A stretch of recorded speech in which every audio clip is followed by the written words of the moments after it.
together with Leonardo and Theorists, we kind of tag teaming, and we kind of discussed what each of us should be covering. So hopefully our two sets of lectures will be complementary. So I will start off telling you the big picture first. So this is the big picture that shows us the entire history of the universe, and it's remarkable that we really understand this. But at the very least, we understand things as a fact from 380,000 years after the Big Bang.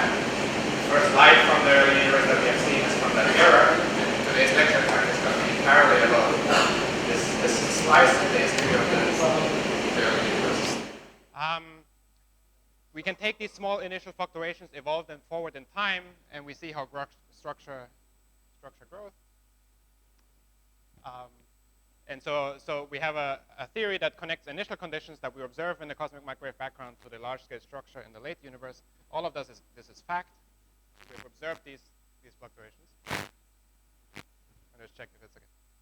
Sandeep, it's okay? It's perfect. Yeah, it's a bit.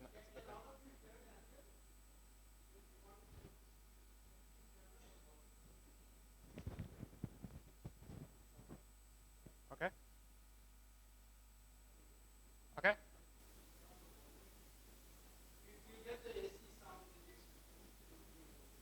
Okay. Yeah, this sounds better. Okay, so this is the big picture. Today's lecture is going to be about this first part, what these fluctuations are, how they were created, and how they connect to initial conditions. And these initial conditions are, we believe came from a time very early in the history of the universe, some 10 to the minus 34 seconds after the Big Bang. So this is a bit of a more speculative part in the history of the universe. Let me go a bit. Yeah. But I'll tell you about this also, and Leonardo will say more about this. Okay. So this is the outline of the course. Today and a little bit tomorrow, I will start talking about the physics of these fluctuations in the microwave background, and tell you how they connect to initial conditions generated during inflation. Leonardo will tell you more about what inflation is and how we think about inflation these days. And then in the rest of the course, the second half, I'm going to talk about ideas how to connect inflation to string theory. First, I'll tell you a little bit about how inflation is realized in effective field theory and what kind of challenges what kind of challenges you face when you try to embed inflation in an effective field theory framework. And then I'm going to tell you about some more speculative attempts of how to connect it to string theory. Okay? And so there's a little website to this course. It's not all that much. What this website has is basically it will have, in fact, the one important thing it will have is it will have a new reference that the world hasn't seen yet, but you will be the first to see. There's a long review that I'm writing with Leah McAllis that is 300 pages long. So if you want more details than what I can cover in these 3 hours, everything is in here. And so there's a draft version of that review that Liam allowed me to show you, but you're not allowed to put on the archive. That's the only. Okay, but you can have a look at that. So that you can find on this website. Also on that website, you can find my slides basically. So actually, the first set of slides is already on there. So if you have problems seeing from the back, but you have a laptop, you can download them now, and you can see exactly what I'm showing here. Okay, and then after each lecture, I will put these slides up. Okay, and so I just want to reiterate what Sandeep was saying. Please ask me questions. I cannot see a possibility of being too disruptive. So I rather not finish a lecture in time or not, cover everything that I was planning to cover, but have you follow what I'm actually trying to tell you. So please just do ask me questions, even if you don't think it will help you understand the rest of the lecture. Just anything that comes to your mind. Yeah? So I don't mind being disrupted at all. And then finally, a small apology. So this is where I'm from. As of very recently, this is where we are, and it's 4 a.m. in Cambridge now. So I feel a little bit like I'm sleepwalking. Okay, but I have enough Coke and caffeine in me that I'll last for an hour. Okay, so let me start the first lecture.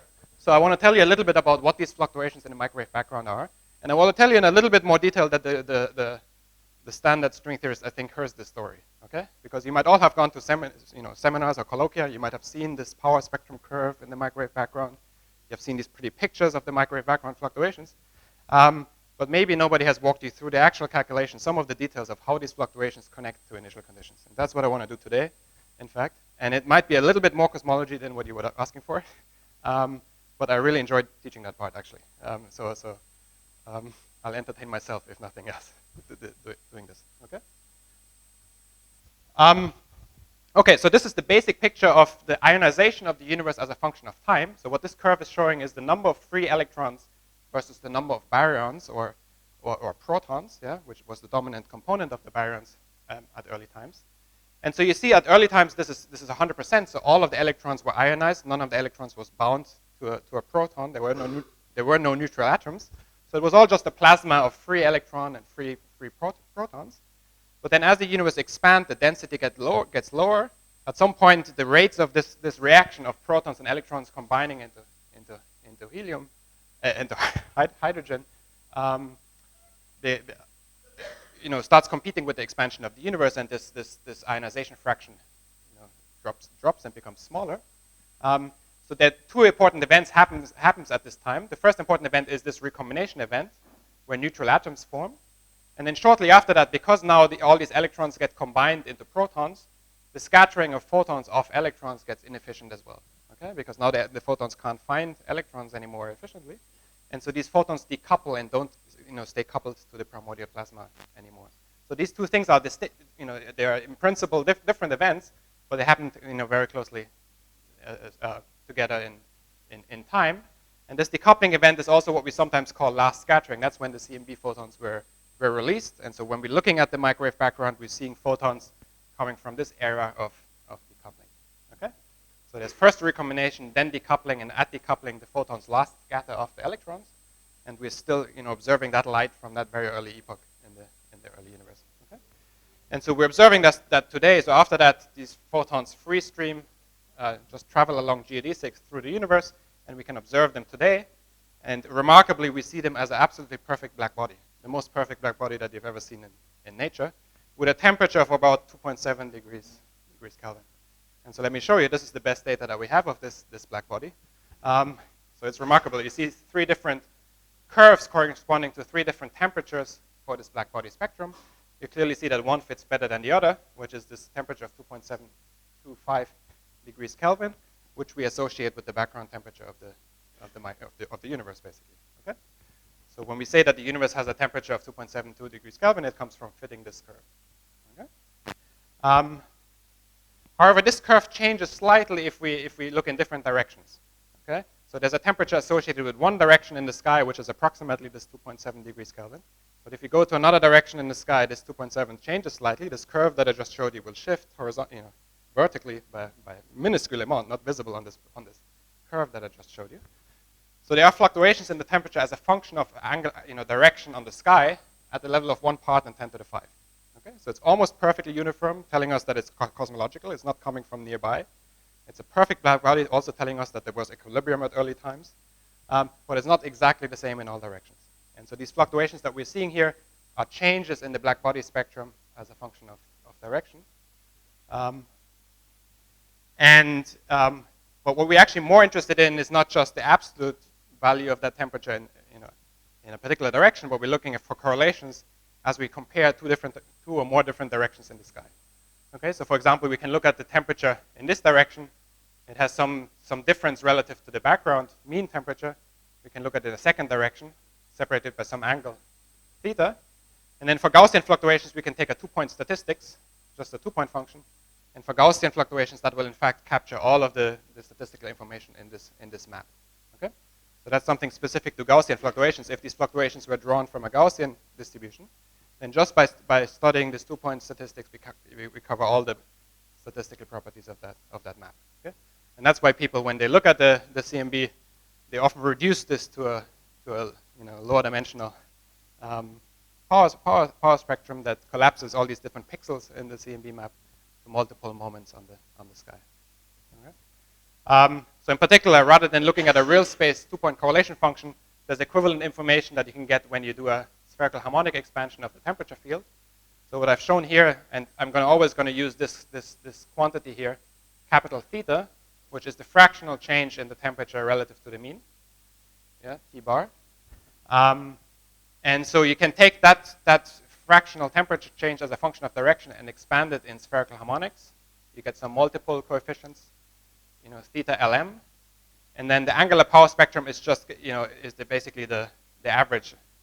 The average of the square of that multiple moment, averaged by isotropy, you're averaging over these multiple moments m, which are called the magnetic multiple moments. Okay?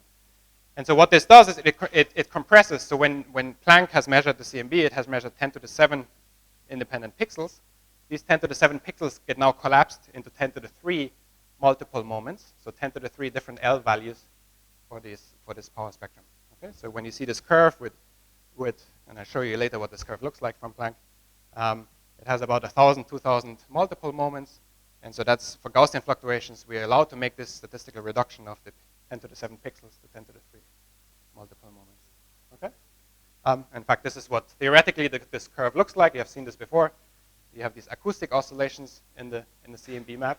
And so what the power spectrum really is, it's telling you the power if you band filter the map. So imagine you take the CMB map. So this is the original CMB map. But then you smooth the CMB map on a certain scale. You have some certain window function indicated by these bands. So this is what this CMB map would look like if you smooth it on very large scales, corresponding to power here on the power spectrum. This would be intermediate scales. That's what this map reduces to at intermediate scales. And on very small scales, you look at small scale power. Okay? So what you're looking at here is just band filtered power of fluctuations as a function of scale. Okay, so then the goal of this lecture, and I'm believing a little bit of next lecture, is actually to derive this shape from first principles. I'm going to show you how to estimate, how to, in a very simple way, calculate the fluctuations from inflation. That will give you the initial conditions, and then I will tell you how to evolve those initial conditions through the primordial plasma to arrive at this curve. Okay? So by the end of my first half of the course, you should be able to understand why the spectrum looks the way it does, what it depends on, how it would change if you change properties of the universe, and things like that. Okay? And so there are basically 3 steps to that calculation. The first step is, as I said, initial conditions. There's some primordial power spectrum, which we believe to be very, very simple and featureless scale invariant fluctuations as a function of momentum k. And Leonardo will say much more about this. I will give you a very brief, sketchy way of thinking about these initial conditions. Then I'll take these initial conditions and evolve them forward in time, and you see that this featureless power spectrum will develop features just because different wavelengths will evolve differently through the plasma. And so we will understand where this curve comes from. And then at the very end, we still have to project everything onto the sky because we're only seeing a 2-dimensional surface of last scattered photons. Okay? And that's just a mathematical step that doesn't have much physics in it. So I'll actually be very quick on this last step. Most of the physics is, and it's very beautiful physics, I think, is actually in this evolutionary part. Okay? Okay. Any questions about this so far? Okay. So let me start then. I want to go through these 3 steps: initial conditions, evolution, and projection. So let me start with the initial conditions. And so of course, initial conditions could be a whole course on itself, and I have previously spent much more time doing this. But I've got fond of a way of doing it really on the back of the envelope, and I want to show you this back of the envelope way of calculating these initial conditions. Just if you want to go and show your friends how to calculate the quantum initial conditions of our universe, you can do this on the back of the envelope, and in 10 minutes you're done. Yeah, and so I think it's a nice thing for you to learn. So I'll show you this 10 minutes way of doing this. Okay? So first of all, let me tell you a different way of thinking about the CMB fluctuations. So what we're really measuring when we're looking at the CMB is distortions in space, and in particular 2 types of distortions, so-called scalar and tensor distortions. So what the scalar modes or these curvature perturbations zeta are is an isotropic stretching of space. So if you look at the spatial part of the line element of the universe, first of all, because the universe is expanding, the physical coordinates are expanding. So there's a scale factor that I hope you have all seen. So this scale factor A of t tells us about the expansion of the universe. 2 different separated points in space in physical coordinates, separate. And this is all captured by this scale factor. But then there can be perturbations to that expansion. And so the isotropic part of these perturbations to the expansion is what this curvature perturbation zeta is. Okay? And then through the Einstein equations, that curvature perturbation is sourcing fluctuations in the stress tensor, fluctuations in the density of the photons, fluctuations of the temperature of the photons. Okay? So indirectly, so when we're connecting to initial conditions, it's convenient to always connect to this isotropic stretching of space, a local isotropic stretching. And then the tensor modes, which are anisotropic stretchings of the metric, also locally varying, so as a function of x. Okay? I'll not have much to say about the tensor modes until later in this course, so I'll focus for now on these scalar fluctuations. But just to tell you that both of these modes are produced by quantum fluctuations during inflation. And so for now, I'm just going to take inflation to mean, something that creates an exponential expansion of this line element. Okay? So this scale factor during inflation will evolve exponentially. So it will go as e to the ht, where h is nearly constant. And Leonardo will tell you much more where this possibly could come from, and I will tell you much more where this could possibly come from next time. But for now, we're going to just take a phenomenonological point of view where something like this happened, and we want to see what quantum mechanics does in a background that is exponentially expanding like this. Okay? Sorry? Definitely. So this zeta mode, of course, so this is a fluctuation to the metric. And by the Einstein equation, the fluctuations to the metric are coupled to the fluctuations in the matter. Okay? So for most of the history of the universe, that zeta will determine actually the fluctuations in the dark matter because it's a dominant matter component. Okay? So when we're calculating the CMB fluctuations, there's a gravitational potential set up by the dark matter fluctuations. That's this gravitational potential. Inside of the horizon, the zeta becomes the gravitational potential. Okay? And so in a Newtonian way, you can think there's a Poisson equation relating this zeta to fluctuations in the matter component, but it corresponds to a particular Einstein equation. Yeah, 0, Einstein equation. Yeah. Okay. Okay. So the only thing I have to tell you about inflation in order to get us going is that every single model of inflation requires a clock that tells you how much inflation still is to occur at a particular moment in time. Okay? So at some moment in time, I'm asking when does inflation end, and some clock will tell me how much time there's still to remain. Okay? And Leonardo will use this picture of a clock to derive a very universal way of thinking about inflation. I'm going to specialize a little bit more and assume that this clock can be represented by a fundamental scalar field, which we call the inflaton, and that's probably the most common way you've heard people talk about inflation in any case. And so in that case, you draw a potential shape, so there's some energy density associated with that clock or that scalar field, phi. And so inflation ends when the field reaches a critical value and the potential becomes steep. And inflation occurs in this region where the potential is flat enough to sustain so-called slow roll conditions, which we're going to talk about next time. Okay? But for now, I'm not going to need all of these details. All I need is that there's a clock. That clock measures how much inflation there still is to remain before I hit this critical phase transition in some sense. And inflation occurs here, and inflation has stopped at this point, and then the usual Big Bang story starts in this regime. Okay? Sorry? We'll see that. We'll see that. Let's see. In principle, well, we'll see that. What's more relevant is the fluctuations of phi rather than the background value. What we're really observing is, and you're going to see that in a second. So in fact, what I'm saying here is that given this picture of a clock that measures time during inflation, by the uncertainty principle, it's never possible to measure arbitrarily precisely time. Okay, and so there have to be inevitably local fluctuations. So this clock has to be statistical. There has to have to be local fluctuations as a function of position in space of this clock. And so those are the fluctuations in the scalar field delta phi. And it's these delta phi fluctuations that we're observing when we're looking at the CMB, not really the absolute value of phi. Okay? But we're going to see that when we go through the calculation. Okay? And so in fact, in Leonardo's picture of what he's going to tell you this afternoon, he's going to focus directly on these fluctuations delta phi in some sense and write down an effective action directly for those fluctuations without ever having to tell you much about this background field value phi bar. Okay? But that's a more involved story that he will tell you about this afternoon. Okay? Okay? So because we have these fluctuations in the clock, we also have fluctuations in local fluctuations in when inflation ends.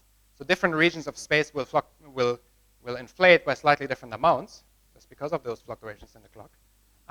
So there's some delta t fluctuation in the time of end of inflation. And you can relate that delta t fluctuations to the delta phi fluctuation and the speed of the inflaton field phi dot. Okay? Just by a chain rule or something like But then because these different regions of space will evolve differently, so one region of space has stopped inflating and then the field will oscillate around the minimum of the potential. And then it typically behaves like pressureless dust, for example. So you have one region that keeps inflating and one region that has stopped inflating. So those two regions will evolve very differently. Their energy densities will redshift very differently. And therefore you develop these small fluctuations and the timing get amplified and become classical fluctuations in density after inflation. Okay?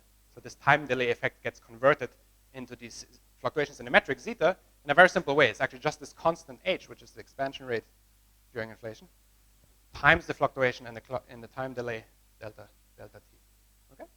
So there are these three steps: fluctuations in the fundamental clock, fluctuations in the or a time delay that is induced to the end of inflation, and then that time delay gets converted into a physical curvature perturbation that affects all of the matter in the subsequent history of the universe. Okay? And so now I claim that these fluctuations, these initial fluctuations, delta phi, can be computed on the back of the envelope, and I want to show you how that works. Okay? So what we have to start off with is we start off with a fundamental action for this inflaton field phi. It has a kinetic term because it's a dynamical field, and it has a potential, which is the shape that I showed you earlier. And now we can split this field into a classical background value and quantum fluctuations delta phi, and then expand this action at second order in these fluctuations delta phi. Okay? And because we're talking about slow roll inflation, we can make a couple of approximations that end up, that are good approximations. Okay? And so first of all, for example, we're not looking at fluctuations or self-interactions of the potential, because the potential is very flat. So we're just expanding, in fact, this kinetic term. Okay? And so when we're expanding this kinetic term to second order, that's what we get. Okay? We get a quadratic action for these fluctuations delta phi without a mass term, so it's just a free field. Yeah? And so we're just going to study quantization, basically, of that free field delta phi. If you vary that action, you get the equation of motion, of course. And so that's what this equation of motion will look like. And so let me just highlight two aspects of that equation. First of all, because of the expansion of the universe, there's a friction term. That's always what happens in cosmology. If you look at the evolution of a scalar field in a time-dependent background, you get a friction term that is proportional to the expansion rate, the Hubble rate h. Okay? During inflation, this Hubble rate is nearly constant and big, so this friction is significant, and the field is slowly rolling. Okay? So that's one effect that the expansion of the universe has. The second effect that the expansion of the universe has is that the frequency of these fluctuations are time dependent. Okay?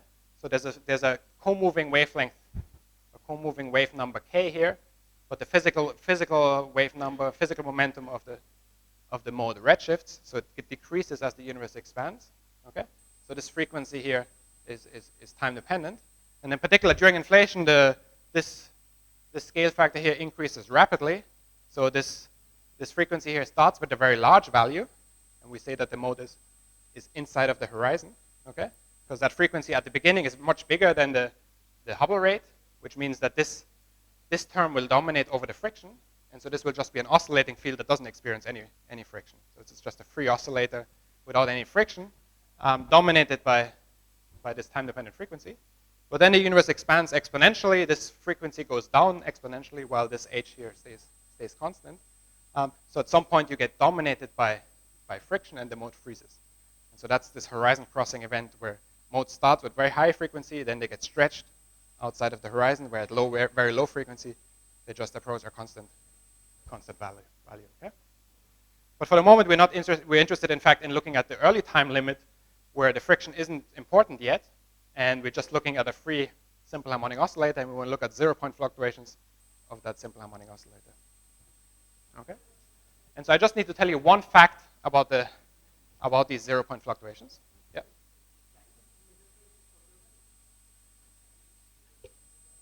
By what? Yeah. Well, in principle, of course, there's no observer during inflation in some sense. Yeah. But this time is, of course, it's gauge dependent. So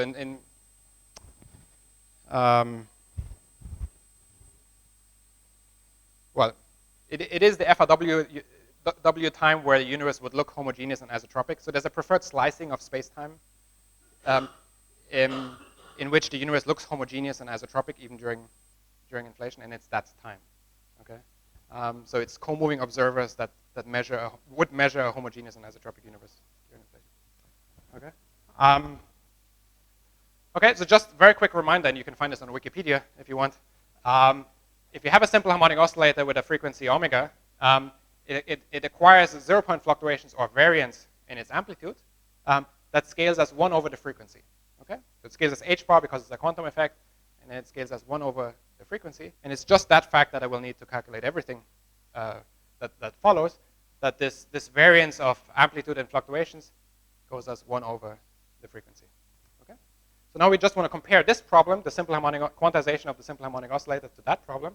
I told you that at early times they're literally equivalent in the sense that the friction goes away, and we have just some large frequency here. Except I have to be a little bit careful about how I canonically normalize my field. Remember, there was an a cubed in front of the action, so that I should be absorbing first into my canonical field. Once I do that, the problem is the same. Then I can simply write down the answer, and here I've actually set h bar equal to 1. I can simply write down the answer for the variance, the square of the fluctuations of this field, delta phi. Okay? And again, it just goes as 1 over the frequency.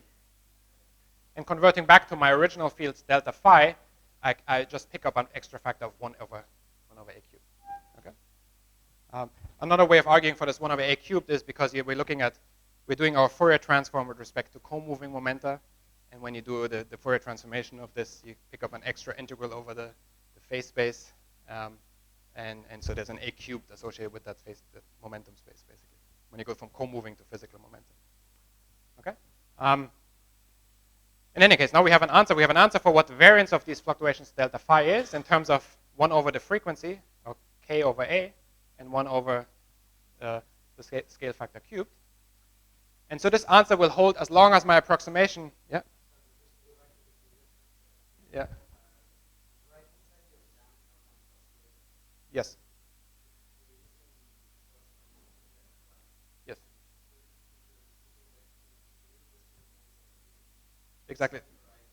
Yes. So I say this answer holds as long as I can ignore the friction.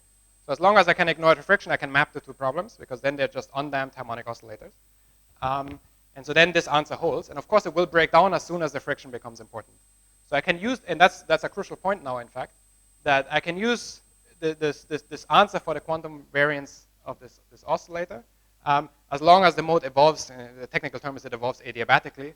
Yeah, so slow enough that the expansion of the universe isn't significant, and I don't have this friction term. So inside of the horizon, this answer holds, but it will break as soon as I approach the horizon.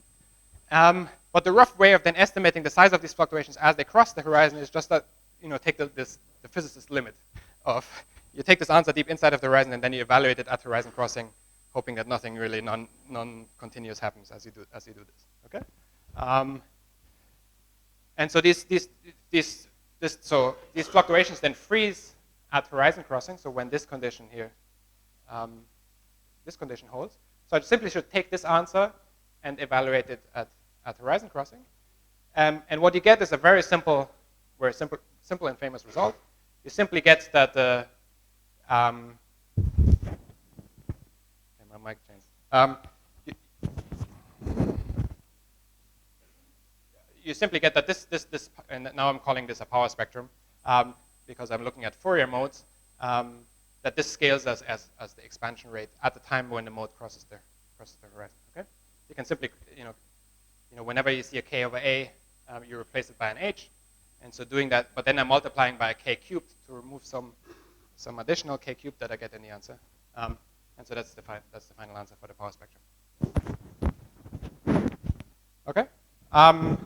So this is what I get after horizon crossing for fluctuations in the inflaton field. But I told you at the very beginning how these fluctuations in the inflaton field are related to fluctuations in the curvature perturbations. There's just this conversion factor h over phi dot that relates the two. And so I simply have to rescale fluctuations by this overall normalization in order to tell me what the power spectrum is, what's the variance of fluctuations in this curvature perturbation zeta. Okay? So by this simple estimate, which if you look at, if this was too quick, you can go back and check the algebra for yourself. We have actually arrived at a very famous result. with precisely the numerical coefficient that you need. There's in fact not so much. It looks that there's a lot of cheating going on, but in fact you get kind of the right answer. So we have arrived at a very famous result. So this is the power spectrum of fluctuations in this variable zeta, derived by many famous people.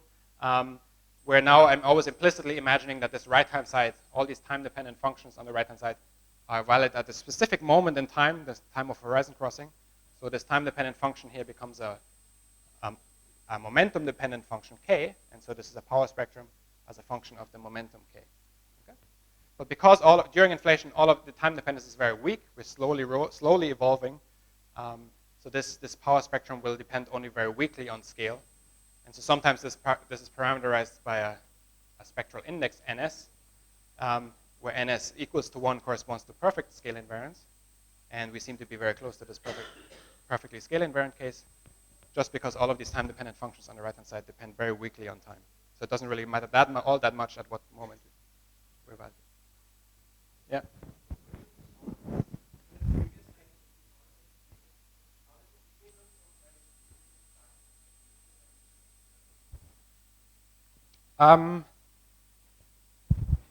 Very insensitively, in fact. I mean, we can talk about this a bit more. So implicitly, what I've snuck in here basically, is some definition of the vacuum state, the ground state of the theory. So in fact, this result does depend on evaluating things in the minimum energy state in quantum mechanics. Yeah? And so in inflation, this will correspond to the Bunch-Davis vacuum. Okay? So you might imagine if there was some violent phase before inflation, that would change this vacuum condition. So there might be some it might be some additional energy due to excited states and extra particles. It turns out that if you start with something like this exponentially quickly, inflation will in fact, because it's not now the minimum energy state, this state will want to relax to the ground state, and that will happen exponentially quickly. Okay? So if there was something that got imprinted in the initial conditions, those initial conditions have to be very close to what we're actually observing. Yeah? In the CMB. So it has to be something that happens pretty close to when this mode is crossing the horizon. Okay? So it's a bit finely tuned in my mind. Okay? But if it's something that happens very much earlier than the time when the mode crosses the horizon, then you can assume this adiabatic attraction to the ground state. Okay? Any other questions?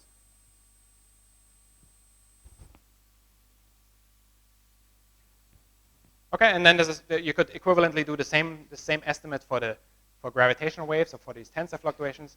It's actually much simpler because in this case there's no non-trivial conversion between these fluctuations and from delta phi into zeta, which gave us this extra phi dot dependence, and everything just depends on the expansion rate. It's just the zeta fluctuations in the metric directly, just normalized with respect to the Planck scale coming from the Einstein-Hilbert action. Okay. Okay, so how am I doing on time? Oh.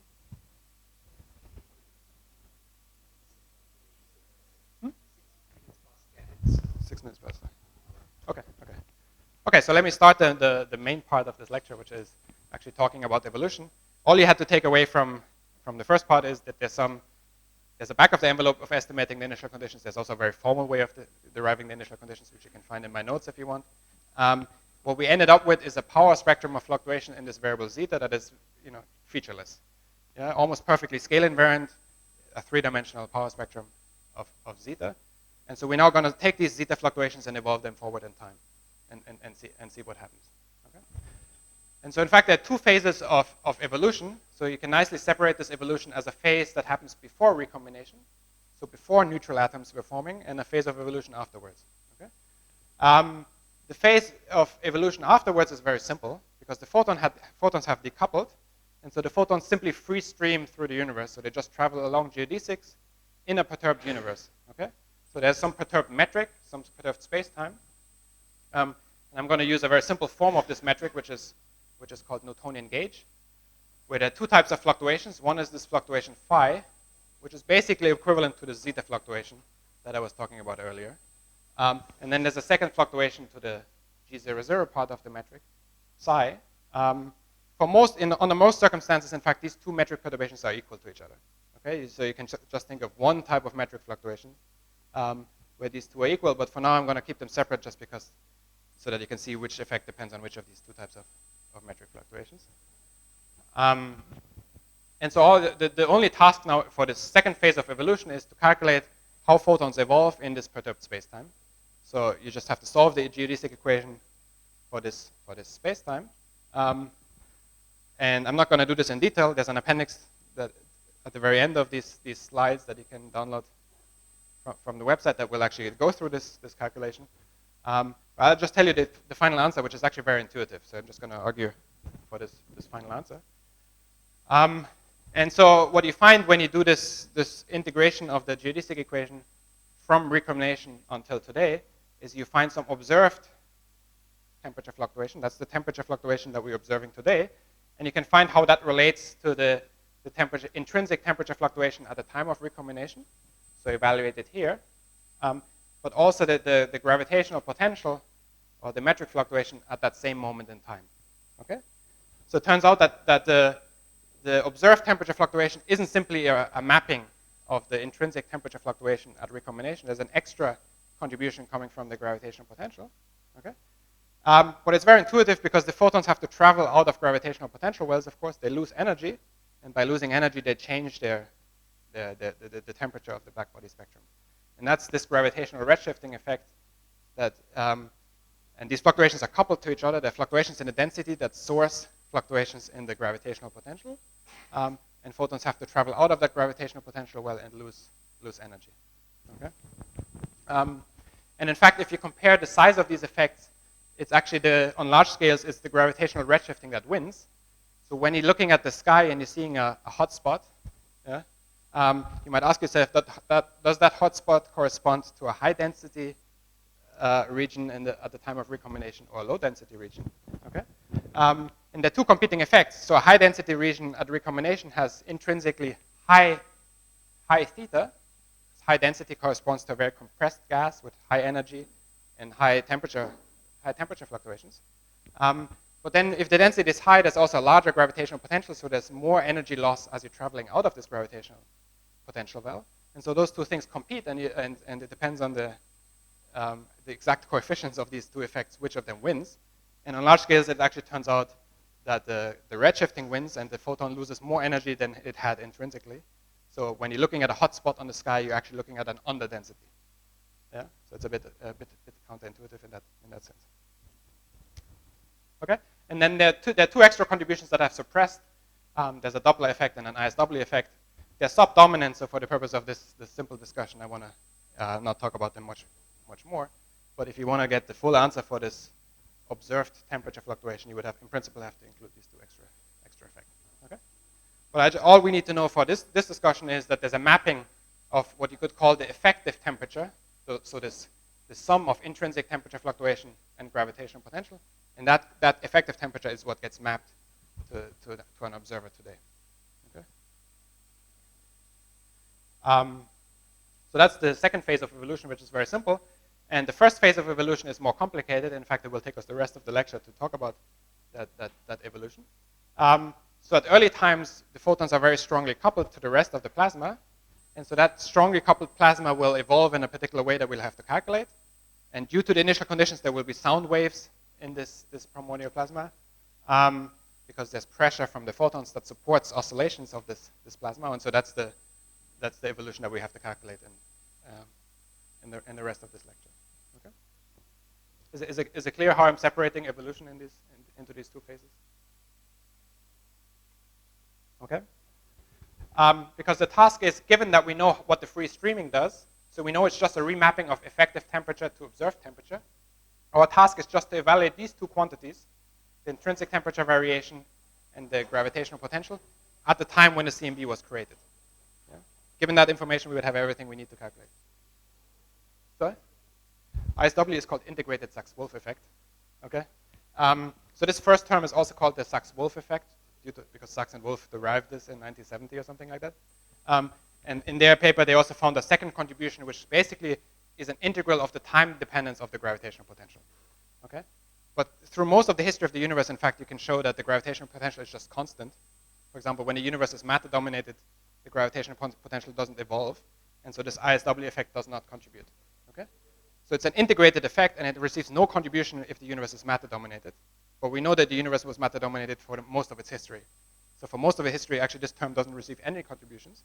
The only two phases in the universe where this contribution arises, it's at late times when dark energy starts to become important, and then the gravitational potential starts to evolve, and you get some contribution from here. And that's called the late ISW effect. And that effect is actually responsible, if you look at the CMB power spectrum, you will see a slight rise of the power spectrum on large scales. That's coming from the dark energy inside of this ISW effect.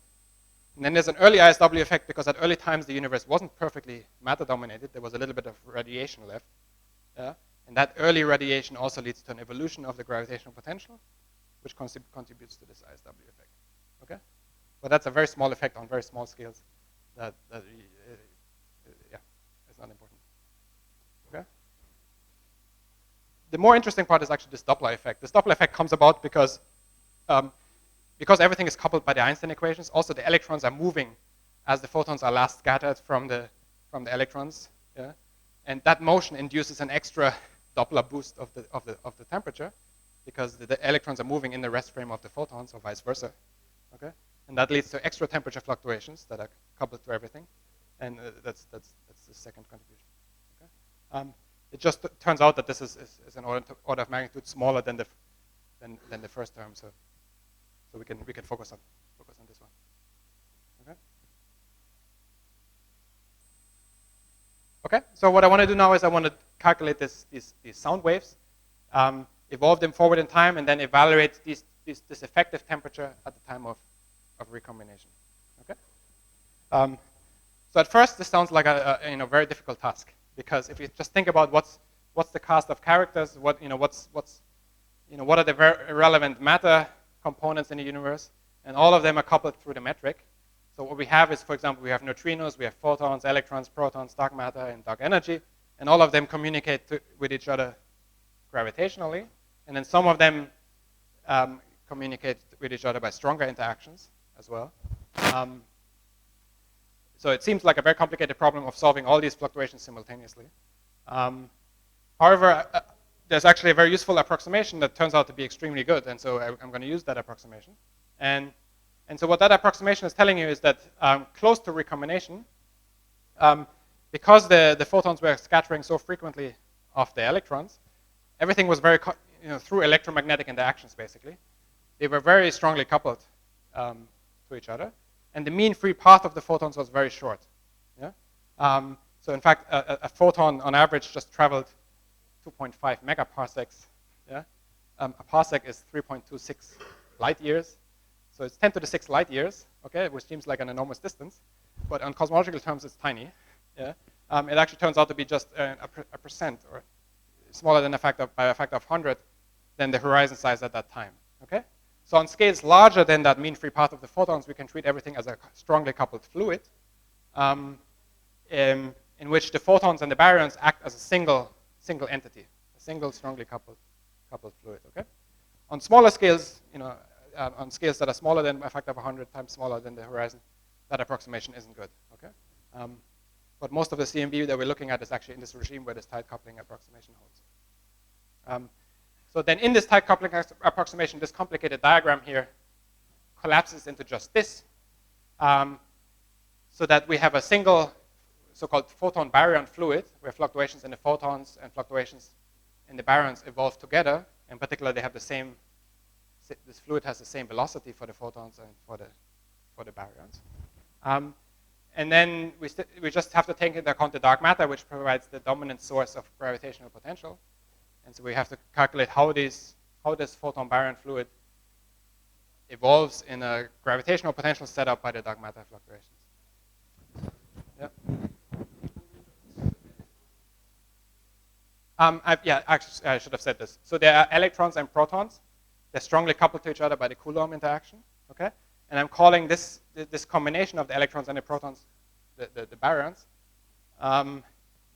And then what's actually important for the baryons is just their momentum density, which and because the protons are so much heavier than the electrons, most of the momentum is in fact carried by the protons. So even if I had completely crossed out the electrons, it wouldn't have made a big error because they don't carry much momentum. Okay. Any other questions here? Okay? So I just want to make sure that this diagram here is clear. So we have two fluids. That's why this is also sometimes called the two-fluid approximation. One fluid, which is the photon baryon fluid, and a dark matter fluid that sets up the gravitational potential. Okay? And so we now just want to calculate the gravitational interaction between these two fluids. Okay? I'll start off, in fact, with a very simple system. I'm going to make a couple of approximations that some of them will sound very bad to you. Okay? But then I'll fix these approximations one by one. Okay? So this is not something that is physically important. It's just, I think, like I'll view it as a pedagogical tool in the sense of I want to start with very simple equations, just a simplified system, and then I will tell you how to fix these equations one by making the system more realistic. And so at the end of the day, we're going to end up with the complete set of equations. But we'll see these different terms appearing, not all together at once, but one by one. Okay? So there are 4 approximations that I'm going to make, and I'm going to fix all of these 4 approximations eventually. Okay? So the first approximation is that I'm going to ignore the momentum density of the baryons. Okay? And so momentum density is this combination of energy density plus pressure times the velocity of the component. That's what you find if you look at the stress tensor of a fluid. You look at the T0I component. That's the T0I component. So the ratio of the T0I component of the baryons to the photons, okay, can be expressed like this. Okay, it depends on the overall density of the baryons, and it also depends on time because these two different densities evolve differently with time. Okay, photon redshifts by one extra factor of the scale factor, and that's why there's this extra time dependence. So it turns out you can neglect the momentum of the baryons when this ratio here is small, and because of this time dependence, this ratio gets smaller and smaller as I'm going back early in time.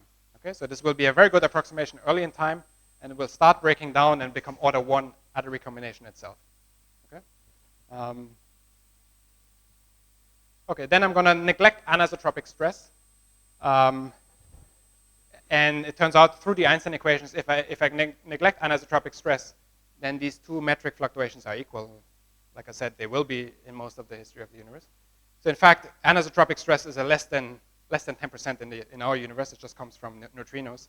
But I've ignored fluctuations in neutrinos anyway, and so I won't have any anisotropic stress in my equations, and that means I can collapse metric fluctuations into just one metric fluctuations, which I can think of as the gravitational potential. Okay?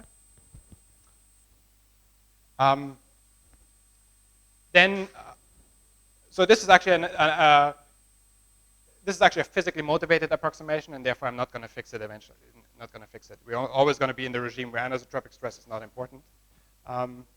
Then to start with, I'm also going to ignore the effect of radiation on the expansion. So I'm going to assume that the universe was perfectly matter-dominated for this entire evolution, which isn't, of course, strictly speaking, correct.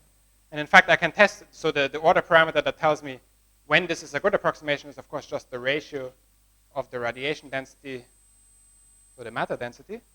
In terms of cosmological parameter and time dependence, this can be written like this. And so whenever this ratio is less than 1, this is a good approximation. Unfortunately, this approximation works the other way. Of course, the early universe was radiation dominated. So at early times, this is a bad approximation. And it becomes a better approximation as I'm approaching recombination.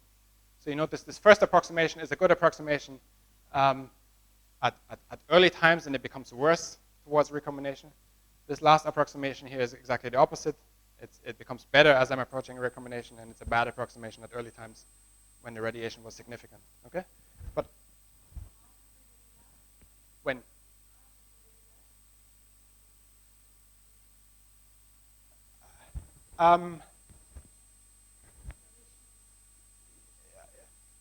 Let's see. Yeah, I'm doing two things. You should think of this as two separate things, in fact, because this is the effect that radiation has on the background expansion, and so this is the effect of radiation on the fluctuations. So this is already a first order fluctuation in the photon fluid. So these are kind of separate. These are separate approximations. I'm not setting to 0 here this denominator. Okay.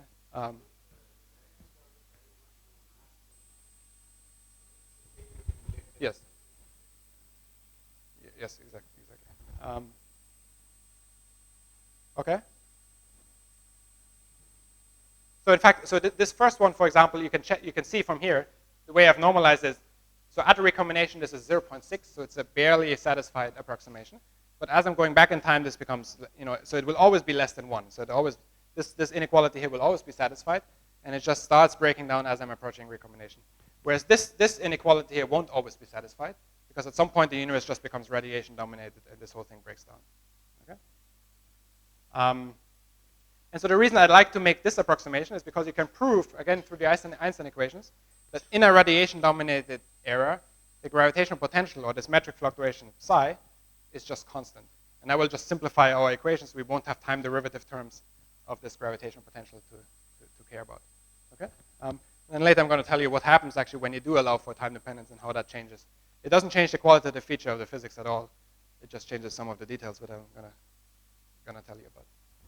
Okay? So that's the reason why I'm ultimately making this approximation is such that I have constant gravitational potential, and the equations will simplify for that reason. And then finally, I will ignore gravity. Okay? So this will sound, now you're thinking, oh, I'm crazy, yeah? Because I've basically lost all my physics if I'm not even allowing for gravity. And definitely, this is something I will have to fix in order to describe observations to even an order of magnitude level. It just turns out that even by ignoring gravity, we will see a lot of the physics of the CMB appearing just from the pressure of the photons itself. Yeah? And so I want to start without gravity, and then I will include gravity at one step. I'll include baryons at another step.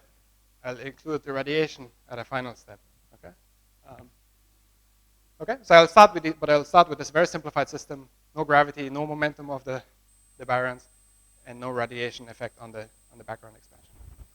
Okay. So in that simplified system, I can just look at the equations of this fluid. There are two types of equation: a continuity equation and an Euler equation. Okay. So the continuity equation comes about because the scattering, so the dominant scattering of the photons during that era is of the electrons. It's Thomson scattering of the photons of the electrons. And it turns out that scattering event, in fact, is at sufficiently low energies that it satisfies conservation of photon number. So in a fixed volume, fixed physical volume, the total number of photons is conserved. So the scattering events don't change the number of photons. And so that should be reflected by this continuity equation. Okay? So that's what I'm showing you here. The continuity equation tells us how the number density of the photons evolve with time, when our prime corresponds to an evolution with conformal time tau. Okay? And there are only two reasons why this number density can change. Okay? The first reason this number density can change is because the physical volume expands. Okay? And so this number density should go down as 1 over a cubed. Just like for ordinary matter. Yeah? If the number of particles is conserved but the volume goes up, the volume scales as a cubed. So this number density should go down as 1 over a cubed. And so in the differential equation, this has to appear as this type of term. Okay? So in the absence of a flux of photons out of the volume, the only evolution would be that the background density scales as 1 over a cubed. Okay? But then, of course, also the photons, because there are fluctuations in this fluid, the photons can move out of this fixed volume that I'm considering. And so that's this flux contribution that depends on the velocity of photon fluctuations in this fluid and the number density of the fluid. Okay? And of course, the divergence of that is telling us how this number density changes with time. Okay, so this is the very first equation. Okay, you should take a picture of this and memorize it in your brain, because this is the starting point that later, when we have additional effects, this equation will change and we'll have extra terms in that equation. But that's the simplest form of this equation can take. Okay. Actually, let me maybe write it down so we have it for later.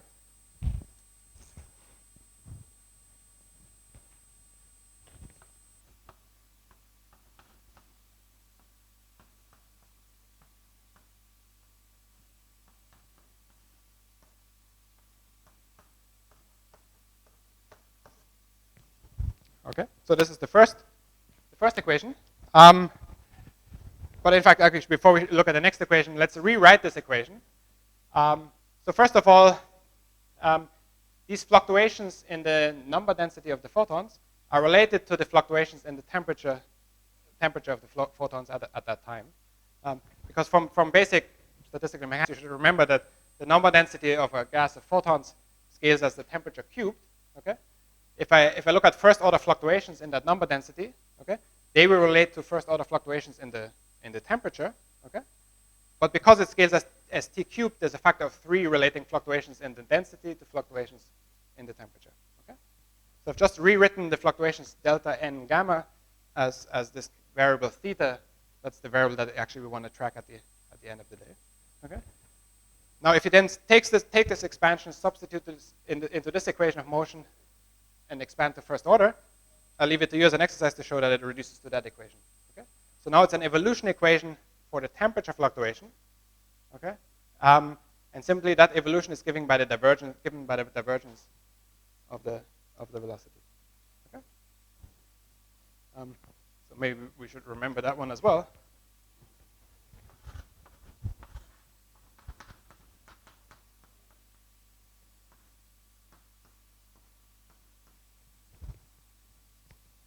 Okay. And so this is in fact what I call equation number 1.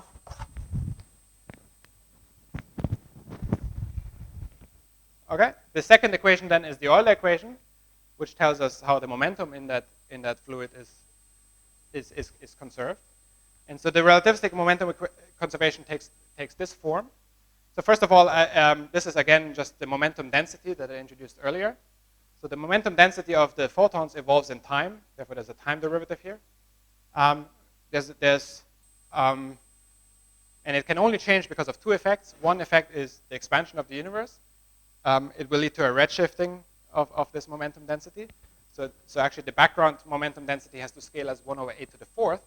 And so that's why, previously we had a factor of 3 here. Now we have a factor of 4 because the photons redshift by an extra factor of a. Okay. So that's what the expansion does. And then if we have fluctuations in that fluid, there's also force. And so this momentum changes because there's a gradient of the pressure of the photons. Okay. So this equation looks a little bit more complicated, but it's really nothing but F equals ma for the fluid. Okay. Or ma equals F. So on the right-hand side, on the left-hand side, I've written ma. On the right-hand side, I've written F. Okay.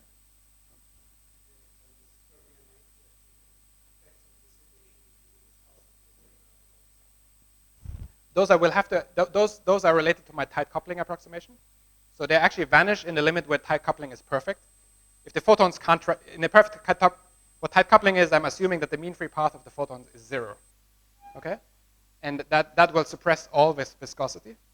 And then you can do an expansion in 1 over the mean, in the mean free path. Yeah, yeah. I'll actually, in the end, I'll by hand include viscosity into the equation of motion and see what it does. Yeah? And that will affect the very small scales where tight coupling is not a good approximation. So for example, when you see the CMB power spectrum and it has this damping tail, that's coming from the viscosity. So the reason that the fluctuations in the CMB are suppressed on very small scales is precisely because of this viscosity damping. Okay? So it won't be important to explain the first few peaks in the CMB, but it will be important once we get to very small scales. Okay? Okay, and again, a second little exercise for you is just taking what we know about the equation of state of photons. So the background pressure of photons is 1/3 of the background density. And the fact that in thermodynamics, the density of photons scales as t to the 4th. This again allows me to relate fluctuations in the energy density of the photons to fluctuations in the temperature. Okay? Now just by an extra factor of 4. If I take these 2 facts and substitute this into this equation of motion, expand to first order in fluctuations, you'll get this simple equation. So this is, which tells us how the velocity of this photon fluid evolves. And it only depends on the gradient of this intrinsic temperature fluctuation. Okay, so this is our second equation. Okay. So is everybody happy where these 2 equations came from? Yeah. Conservation of number density of the number of photons and the momentum of the photons. Okay. So we have 2 very simple equations. First order equations that tells us how this intrinsic temperature or the energy density of the photons evolves with time, and another equation that tells us how the velocity of fluctuations in that photon gas evolves with time. Okay? But of course, we can now combine these two equations into a single second-order equation just for one of the variables. And so here I've chosen to replace the velocity of the photon fluid into just the intrinsic temperature fluctuation. And maybe unsurprisingly, what you get is you get the equation of a simple harmonic oscillator. Okay? With a sound speed that is determined by the equation of state of the photon gas, which is 1/3. Okay? So because these photons are relativistic, they have a background pressure, and it's that background pressure that resists these photons being compressed. And so if you're trying to compress them, they will bounce back, and so that leads to this harmonic oscillator behavior of this photon gas. Okay. Of course, but we then all know, and it's a harmonic oscillator with a constant frequency, so we all know how to solve it. Okay. It has a cosine solution and a sine solution, with initial conditions set by the amplitude of the oscillator and the velocity of the oscillator at some initial time. Okay. And so that initial time, in fact, is arbitrary. It just has to be a time that is early enough so that the mode was outside of the horizon. Yeah. So there's a horizon size in the early universe that tells us how far photons could have traveled in one expansion time. And all I'm requiring is that the wavelength of these fluctuations, got the initial conditions at a time that was early enough so that this mode was bigger than that scale. Okay. And I've also rewritten time here in terms of this variable s, which is called the sound horizon. Okay. But because the speed of sound here is actually constant, this rewriting is a bit of a trivial rewriting in the sense that I've just rescaled my conformal time into what's called the sound horizon. Okay. Okay. So, but this s from now on, I'm going to use this variable s to denote time evolution, but you can think of it just as conformal time. Okay. So now, so this is the most general solution. It has a cosine behavior and a sine behavior depending on what these initial conditions are. But inflation now actually makes a very, very specific prediction, and maybe we're going to talk more about this prediction either today in the afternoon or tomorrow. In the sense that because the mode has frozen at early times, when the mode is outside of the horizon, at these very early times, the velocity of the oscillator, in fact, is vanishing. Okay? And the amplitude is just given by the curvature perturbation zeta. Okay?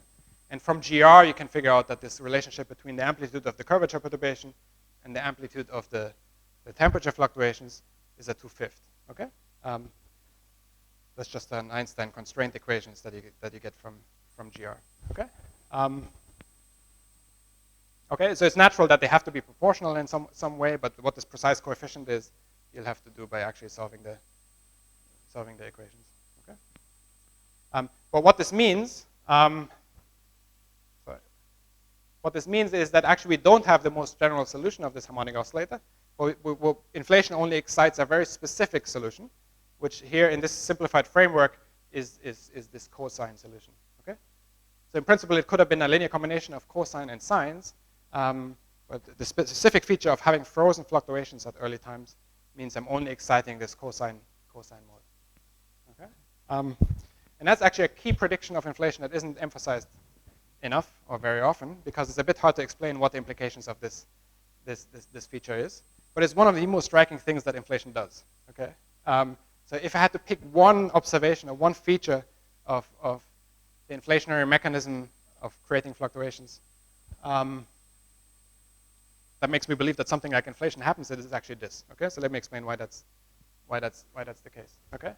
The key prediction here is that because the initial velocity is 0, and in fact it's 0 for every k mode, yeah, for every vector k mode. So even for a given wavelength, you can have an infinite number of waves, pointing in different directions.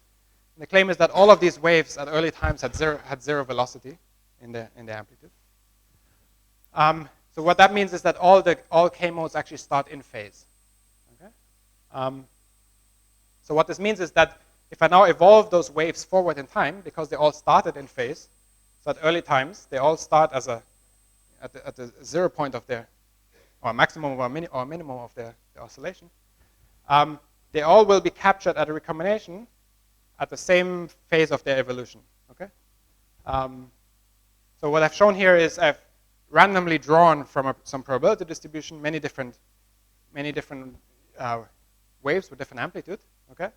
But all with the same initial phase, and so they will all reach recombination, and that's the time when we take a snapshot of these waves with a very specific in a very specific phase of their evolution. Okay.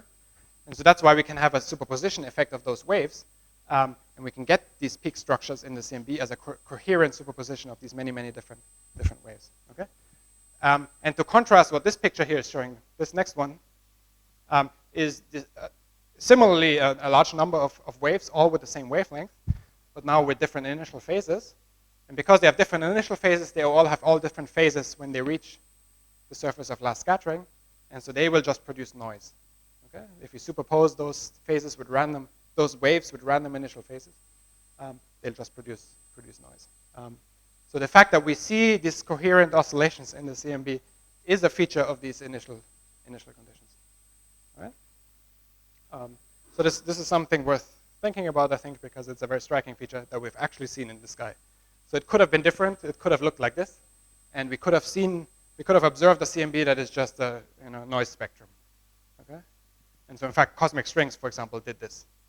So back in the day, before I was born, people were arguing about whether inflation or cosmic strings was the seeds of initial conditions, and the CMB power spectrum would have been completely different.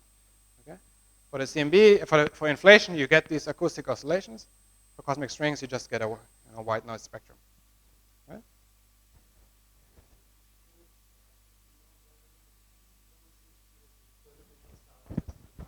Exactly. Yeah.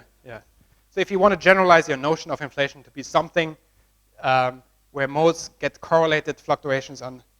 So actually, this is also what I should say about this. It's not just that they're coherent fluctuations. Yeah. It's actually that they have synchronized phases on very large scales. So the fact that these initial conditions are set. If you imagine some mechanism that decides for the phases of each of these waves. That mechanism has to decide on these independent waves, has to decide on their phases on apparently acausal scales. So it looks like some mechanisms set this up acausally. Of course, we know how inflation does that. But if you try to do it with some sub-horizon physics, you'll always be bounded by causality. Okay?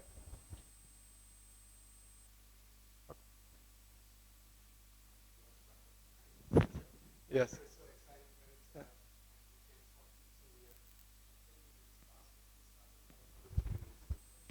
Okay. Yes. Good. I'll find a breaking point when I find out. Hopefully soon. Okay.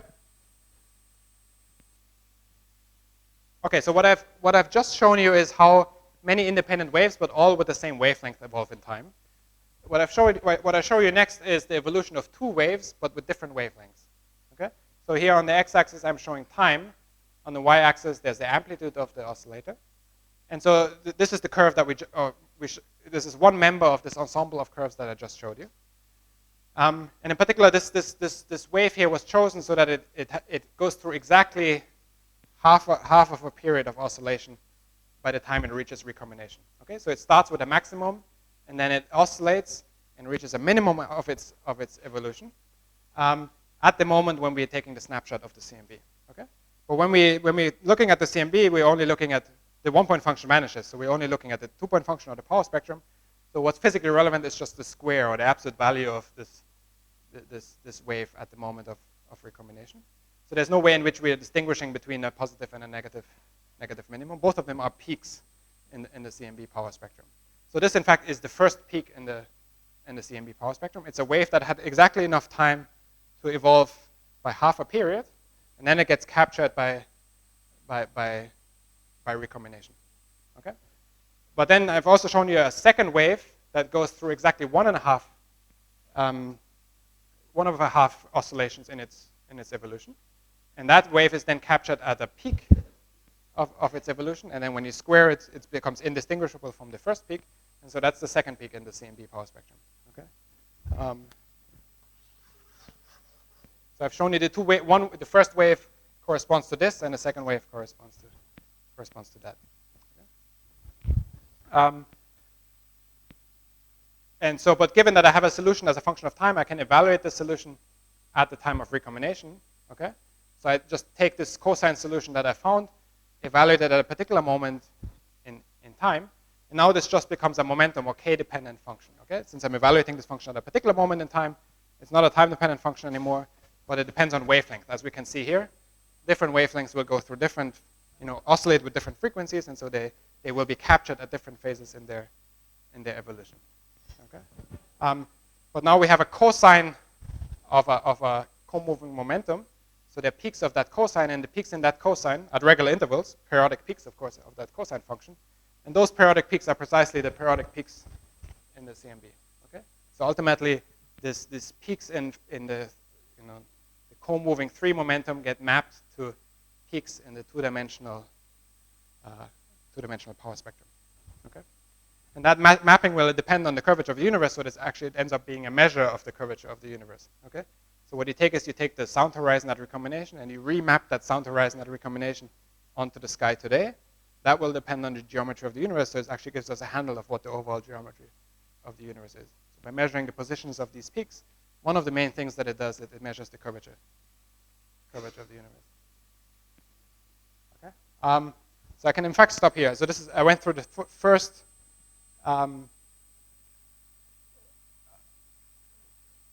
As I said, I was starting to calculate this evolution in a very simplified way by making 4 different approximations. I've got to this final stage where we were able to calculate the solution at recombination under these simplifying assumptions. And so what I'm going to end up doing next time is I'm going to include gravity next, okay, and then include baryons and include radiation. Okay. So, but let me stop here.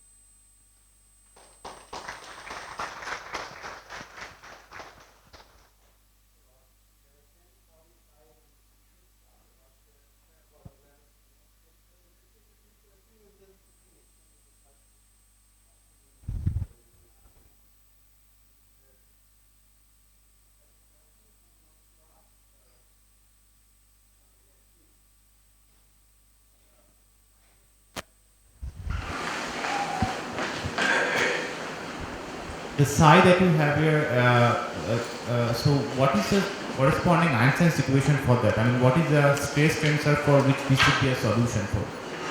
Like this? Let's go back.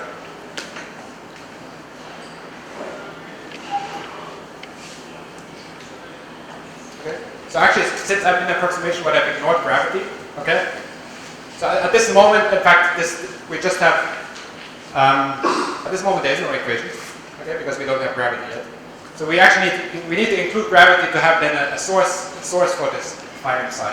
At the moment I've just told you what, given some arbitrary psi that you put it by hand, okay? But actually psi didn't even appear in my simplified treatment. As you can see here, for these equations there's no psi. So we didn't have, psi doesn't exist. Yeah? But later on, just to preview, okay? Psi is part of the metric. Okay? So there are fluctuations in this metric here. And so it depends on the background, what the dominant source of fluctuation in the background stress tensor, which is sourcing psi. Okay? And in fact, this later is going to turn out to be the dark matter. Okay? So dark matter is the dominant clustering component. Okay? And so it's dark matter fluctuations that set up fluctuations in the metric. And we'll just have to ask, how does this oscillator behave under the presence of those dark matter fluctuations? So it won't be a free oscillator anymore, it will be a forced oscillator. There's an extra force due to gravity, and that extra force is determined by distribution to the solution of dark matter. Okay.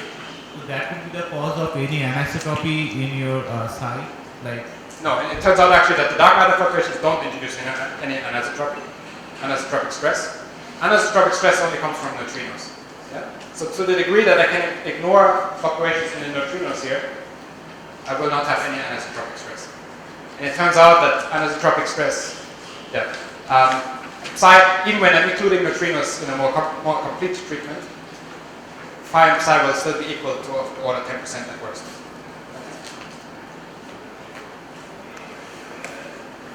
Okay, well, let's close this session, and we'll meet at 11:05. There's some tea, etc., and then we'll have more discussion in the afternoon on Daniel. One request to all international participants to please collect their passport from reception. Okay, let's thank Daniel once more.